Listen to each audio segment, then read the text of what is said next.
Salut à tous et bienvenue sur AZ237. Le phénomène de sans-abri est un problème courant chez les vétérans américains. Ils souffrent souvent de SSPT, syndrome de stress post-traumatique. Ils ont du mal à se réinsérer dans la vie civile et doivent trouver du travail sur un marché de l'emploi déjà concurrentiel. Ils n'ont pas d'expérience récente pertinente. Cependant, de nombreuses organisations se sont créées pour aider les vétérans. Certains passent encore inaperçus et se retrouvent dans la rue. Ceci étant, voici la triste histoire d'un vétéran sans abri qui aida une jeune femme en détresse sur la route. Mais les efforts de cette femme et de son compagnon pour récompenser cet homme s'avèrent malsains. Ce qui au début ressemblait à une belle histoire de gratitude se termina tragiquement. Regardons cette histoire. Avant de commencer, voici la question du jour. Mon premier est au milieu de la figure. Mon deuxième est le contraire d'habillé. Mon troisième dirige les bateaux en mer la nuit. Mon tout est une fleur sur l'eau. Qui suis-je? Donnez-nous votre réponse dans les commentaires. La réponse exacte vous sera donnée à la fin de la vidéo. N'hésitez pas à liker la vidéo pour nous encourager. Et si vous êtes nouveau sur la chaîne, abonnez-vous et activez la cloche de notification pour ne manquer aucune de nos prochaines vidéos. Tout a commencé en octobre 2017 lorsque Kate McClure, une femme d'une vingtaine d'années, conduisant sur l'autoroute Inter-État 95 à Philadelphie, tomba en panne d'essence et fut forcée d'arrêter sa voiture. Elle n'avait pas d'argent dans son portefeuille et son téléphone portable était déchargé. Soudain, une silhouette apparut. Au début, Kate eut peur. Après tout, elle était une femme seule coincée dans une zone déserte et un inconnu s'approchait de sa voiture. Elle n'avait cependant nulle part où se cacher. Elle attendit donc de voir ce que la personne mystérieuse voulait. Quand il sortit de l'obscurité, elle put constater à son apparence que c'était un vétéran sans abri qui mendiait à proximité. Il s'était approché parce qu'il avait remarqué que quelqu'un avait des problèmes de voiture. Il se présenta comme Johnny Bobbitt, un diplômé de l'université qui avait ensuite rejoint l'armée et connu des difficultés financières et émotionnelles à son retour. Il est difficile pour de nombreux vétérans de trouver un emploi et certains sont susceptibles de se tourner vers la drogue ou l'alcool pour faire face à leur santé mentale déclinante. C'est ainsi que Johnny se retrouva dans les rues. Lorsqu'il sentit que Kate avait des problèmes, il lui proposa d'utiliser son seul billet de $20 pour lui procurer de l'essence. Kate fut incroyablement reconnaissante pour son acte de gentillesse et s'étonna qu'une personne qui avait si peu puisse encore tout donner pour aider quelqu'un d'autre. Grâce à Johnny, elle put rentrer chez elle en toute sécurité cette nuit-là. Kate insista pour revenir le lendemain avec son petit ami Mark D'Amico pour remercier Johnny et lui apporter quelques provisions pour le garder au chaud et le nourrir pendant les rudes mois d'hiver. Ils lui donnèrent des couvertures, de la nourriture, des vêtements et un peu d'argent. Cependant, le couple avait encore le sentiment de n'avoir pas assez fait pour pouvoir lui témoigner leur gratitude. Ils créèrent donc une page sur le site web GoFundMe pour collecter des fonds pour leur nouvel ami. Leur objectif était de $10 000, mais ils reçurent rapidement $400 000 en dons.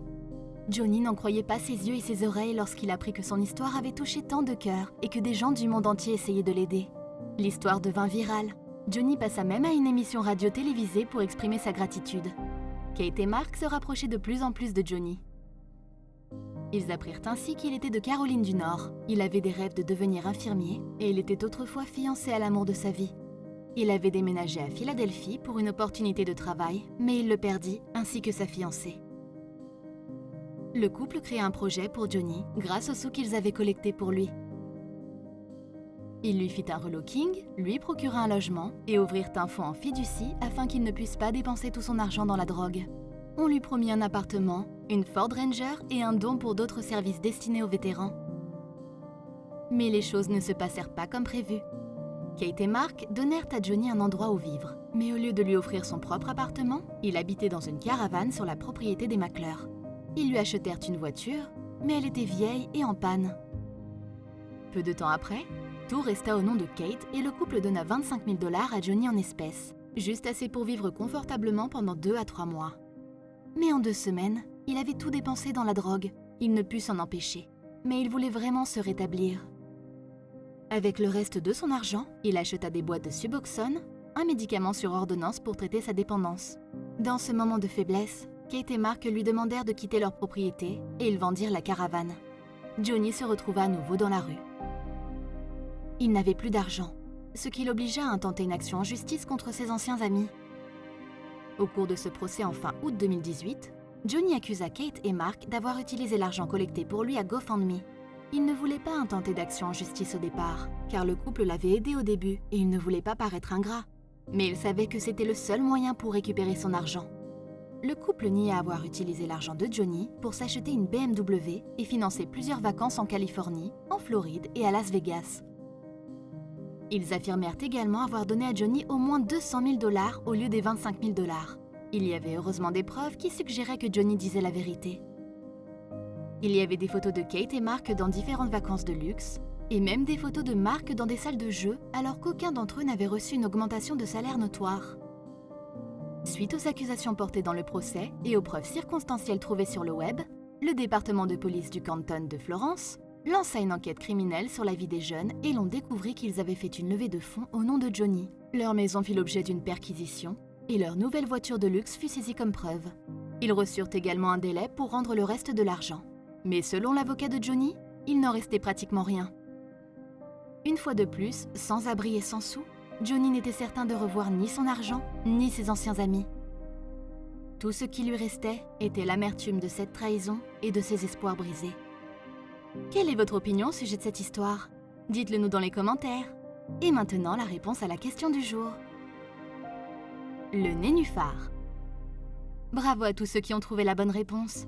Nous voici arrivés au terme de cette vidéo. Merci de l'avoir regardée jusqu'à la fin. Surtout, n'oubliez pas de la liker et de la partager avec vos amis. À très bientôt sur AZ237.